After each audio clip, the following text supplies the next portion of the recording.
clôturer cet épisode, ou bien cette série, de parler de la miséricorde, de rahma et son importance dans l'islam. Et comment c'est important que moi et toi trouverons cette rahma. Et ce discours, c'est un discours de l'aqida, ce n'est pas un discours de plus. C'est un discours fondamental dans notre religion. Malheureusement, on trouve que notre communauté, de plus en plus, on trouve la violence, on trouve l'absence de cette rahma. Dans les foyers, dans les mosquées, dans les sociétés, etc. Jusqu'à ce que la plupart malheureusement, des catastrophes se trouvent entre les musulmans. Et cette question de l'éducation, c'était le grand souci de Mohammed sallallahu alayhi wa sallam. Hier, je vous ai invité à faire cette opération que le frère Mahdi l'a initiée, Mahdi Roland, de nettoyer la voie publique. J'étais avec eux, il y avait, masha'Allah, une dizaine de personnes. Et c'était vraiment extraordinaire. C'était très beau. Des musulmans, des non-musulmans, ils font un acte de foi. Nettoyer la voie publique, c'est un acte de foi. Et si tu n'étais pas, Akhi, sache que la prochaine fois, c'est quelque chose vraiment de fondamental. Ce n'est pas quelque chose de rien.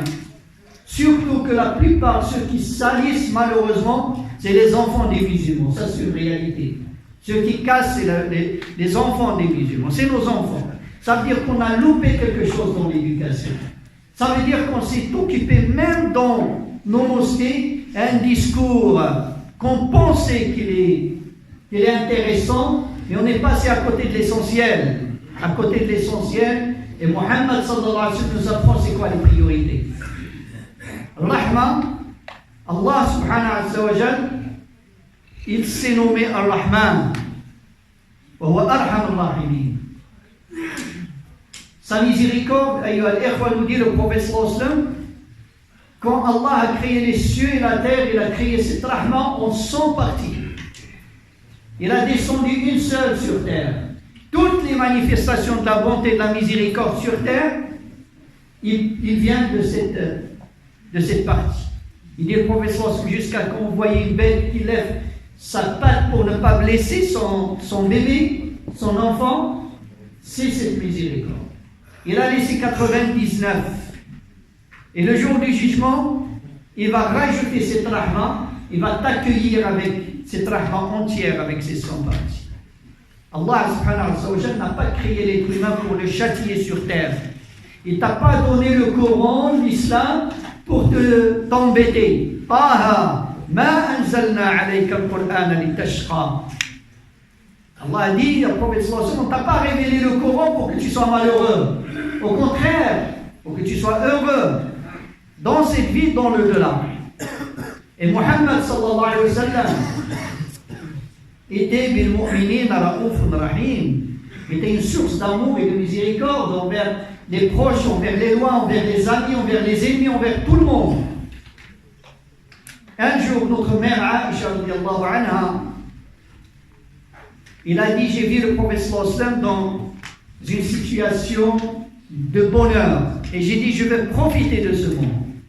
Je lui ai dit, à Rasulullah, fais-moi un dua. Le prophète sallallahu alayhi wa sallam a fait dua. Ya Allah, pardonne à Aïcha ses péchés antérieurs et postérieurs, ce qu'il a fait en public et en secret. Et Aïcha était très heureuse. Il lui a dit à Aïcha, tu aimes bien ce dua? Il a dit oui, ya Rasulullah. Il a dit, je jure par Allah, ce dua, je le fais pour ma communauté dans toutes mes prières. Il ne t'oublie pas, Mohammed sallallahu alayhi wa sallam, dans toutes ses prières, il fait dua pour toi, pour qu'Allah te pardonne tes péchés. Un jour, il récitait le Coran, Mohammed sallallahu alayhi wa sallam. Puis il a lu les paroles d'Allah azza wa jal à propos du prophète Ibrahim. Ibrahim alayhi salam, il se plaint Allah azza wa jal de ce qu'ils ont fait, les idoles, les statues. Rabbi innahunna adlalna kathiran minan nas. Ya Allah, ils ont égaré beaucoup de personnes. Alors celui qui me suit, c'est le mien, celui qui me désobéit, qui suit les statuts, du grand pardonneur miséricordieux. Puis il a lu les paroles d'Allah Azza wa Jal dans le Coran, ce qu'il disait Isa alayhi salam, le prophète Jésus alayhi salam, in tu'adhibhum fa innahum ibaduk Isa dit à Allah, si tu les châties, ils sont tes esclaves, ils sont à toi. Si tu leur pardonnes, tu es le puissant de ça, c'est-à-dire, il implore Allah pour qu'il pardonne à son peuple. Puis le prophète a levé ses mains, il pleurait, Muhammad sallallahu alayhi wa sallam. Il disait à Allah, moi je te supplie pour que tu prends soin de ma communauté. Allah il a dit à Jibril alayhi salam, va voir Muhammad sallallahu alayhi wa sallam, ton Seigneur c'est mieux. Dis-lui pourquoi il pleure. Il a dit, je pleure pour ma communauté. Et Allah Azza wa Jalla dit à Muhammad sallallahu alayhi wa sallam, on va te satisfaire dans ta communauté. Cette miséricorde, ya ikhwani, cette éthique, c'est quelque chose qu'on doit travailler dans nos cœurs. Quand vous faites la salat et que vous dites Bismillah ar-Rahman ar-Rahim, Alhamdulillah Rabbil Alamin ar-Rahman ar-Rahim, vous êtes en train de répéter la notion de miséricorde. Si vous comptez dans les prières canoniques, les prières obligatoires, plus de 68 fois par jour, vous les répétez. Comme j'ai dit, c'est un vaccin de bonté et de miséricorde. C'est impossible de trouver un musulman méchant, un musulman mauvais de l'intérieur, haineux. C'est pas possible. Sauf si c'est un ivre, il ne sait pas ce qu'il dit dans sa prière. Alhamdulillah, dans cette mosquée, vous avez prouvé, les musulmans, alhamdulillah, d'un autre côté, ils montrent une certaine miséricorde, ils montrent une certaine compassion. Nous avons lancé ici ce partenariat entre Muslim Hands France et votre mosquée pour collecter le riz. Donc c'était 32 mosquées partout en France. On a vu quelque chose d'immense, une générosité. Il y a des frères qui m'ont dit, mais pourquoi vous n'avez pas, on n'a pas collecté l'argent, on aurait pu acheter le riz en Turquie, et c'est moins cher. Oui, certes c'est moins cher, mais ce n'est pas le but. C'est facile de sortir l'argent, mais cet élan de générosité, on a vu des mamans, des enfants, des papas, ça parlait dans les mosquées, ça parlait dans... Ça c'est l'éducation à l'humanitaire. Et ça c'est ce qu'on a cherché derrière ça.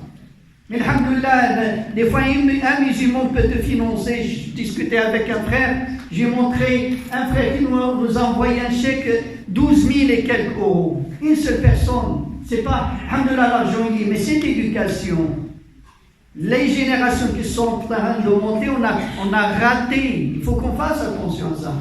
On a affaire avec des robots qui n'ont pas de sentiments. On a affaire avec des gens qui peuvent venir faire la prière à la mosquée. Et tout le temps, il est à la mosquée, il fait la salade, il voit qu'il y a de l'électricité, il voit qu'il fait de l'eau avec les ablutions, il n'a jamais donné un centime à la mosquée. Ya subhanallah, ça veut dire que toi, musulman, tu as la foi, tu acceptes que les gens payent pour toi, mais quelle compréhension tu as compris de l'islam? Les mosquées en France, mes frères, comprenez, ce n'est pas les mosquées dans nos pays. Il n'y a pas un ministre qui les finance. Ceux qui les financent, c'est moi et toi. Je n'y mets pas la main à la poche. Ça veut dire que les autres, ils le font pour toi. Quel amour t'as après tu dis pour la mosquée, pour Allah, pour la maison d'Allah Azza wa Jalla. C'est pour cela, on est fiers de vous, de cette opération. Il a fini aujourd'hui, vous avez atteint l'objectif et plus de collecte de riz, alhamdulillah. Il y a ici dans la mosquée le iftar de tous les jours. Je m'invite et j'invite chacun d'entre vous. Mettez ne serait-ce qu'un euro dans cette enveloppe. Vous savez pourquoi? Pour qu'Allah te donne les récompenses que tu as participé à donner à manger à un jeûneur. Si tu donnes à manger à un seul jeûneur, le prophète te dit c'est comme si tu as jeûné 2 jours. Si c'est 30 personnes, c'est comme 32 jours. Et on a besoin de ces hasanat. Quand on a fait au don, c'est pas le prophète dit dirham, sabaqa mi'ata dirham. Des fois, 1 euro peut dépasser 100 000 euros. Tout dépend de ton authenticité, de ton intensité, de ta niya, etc. C'est pour cela, Ikhwani, je vous félicite. Alhamdulillah, j'ai vu des frères, Al-Hajj Tamin, Allah Azza wa Jalla barak fih, qui se déplaçaient, qui partaient jusqu'à l'étranger pour chercher du riz, pour vous l'apporter. Et cette chaîne de générosité qu'on a vue, et on a vu partout dans les autres mosquées, c'est ça qui est important. C'est quelque chose qui bouge dans nos cœurs, qu'on dit qu'il y a des gens de l'autre côté en Syrie, qui ne mangent pas ni jour ni nuit. Il y a des enfants comme nos enfants qui ont 10 ans, 11 ans, au Mali, au Tchad, qui font 10 km pour chercher de l'eau. Quand ça bouge à l'intérieur de nous, et on voit, on respecte ce hadith, le prophète qui veut nous voir comme un seul corps, quand un organe se blesse, le corps, il souffre. Si je ne souffre pas, si je ne me sens pas concerné, c'est ce qu'il y a un problème dans ma aqida, c'est qu'il y a un problème dans la foi. Parce que pour ça, dit, c'est une question de foi, mais selon le mot on attend que ça arrive à nous. Et pour cela, je vous félicite pour tout ça. Et je vous invite, ces opérations de propreté, c'était acte 1 qu'on l'a nommé. Inch'Allah, la prochaine fois, je serai avec vous et on fera d'autres, Inch'Allah. Si nos enfants ils salissent, ils doivent nous voir, nous, les imams, les papas, peut-être les mamans. Nous, on vient nettoyer ce qu'ils font pour leur dire non, stop à ce que vous faites. Que c'est pas normal que ça continue.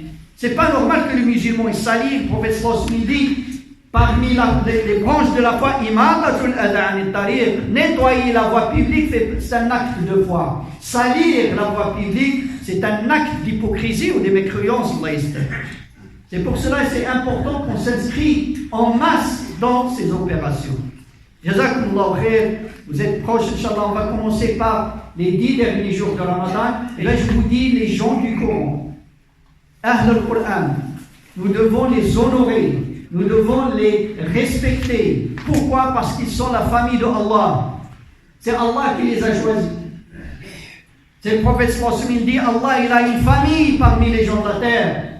Ils ont dit à Rasulullah, c'est qui cette famille? Il a dit, Ahlul Qur'an, hum ahlullahi wa khassatuh. Les gens du Coran sont la famille de Allah et les privilégiés de Allah subhanahu wa ta'ala.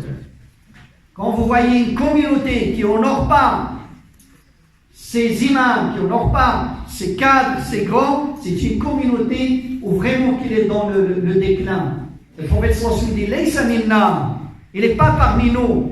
Qui n'a pas de rahma envers le petit, qui n'a pas de considération envers le grand, et qui n'a pas de considération envers nos savants et les gens de science et du Coran. C'est pour cela que je vous invite à partir d'aujourd'hui aussi de faire cet élan de solidarité, de partir, alhamdoulilah, le bureau, et vous dites ça c'est pour nos imams, alhamdoulilah, qui ont fait la salat de la nuit et qui nous ont honorés pendant ce Ramadan.